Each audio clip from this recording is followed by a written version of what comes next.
what was driving that? Again, Right. I can see them. Yeah. Frontier mythology is Yeah. Yeah. because of the U.S. Yeah. expansion in there. What was driving the Yeah, that's cosmism? no, that's also true because in Russia, the frontier, the physicality of the frontier, which is also huge, Russia didn't really play so much of a role in it. The vastness of Russian space, which is many more times bigger than the United States. There's a couple of sources. One is, as I said, cosmism comes from a number of philosophers who were articulating this notion in the 19th century, including Fyodorov, but also Tsiolkovsky, and there's a whole bunch of these characters. But the other is that I do think it's underestimated when the communists, the Bolsheviks, came to power in 1917.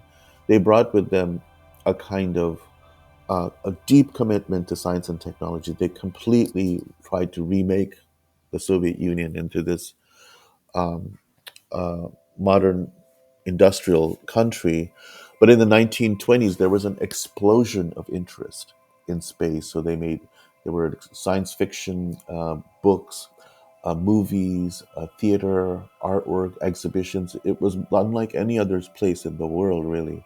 And I think that comes from this multiple sources: the philosophy of cosmism, the Bolshevik commitment to, whatever is out there, we'll be at the forefront of it, and really, really talented individuals who are now lost, forgotten to time, who activated and participated in this experiment to think about space. Space was going to be the next sort of frontier of socialism and these kinds of things. So I think a lot of it sort of percolated at the time, and to an extent that it's hard to even imagine, because space was a kind of utopia, and Russians were, many Russians were very utopian and obsessed with this notion of this ultimate utopia. Communism itself was a kind of utopia.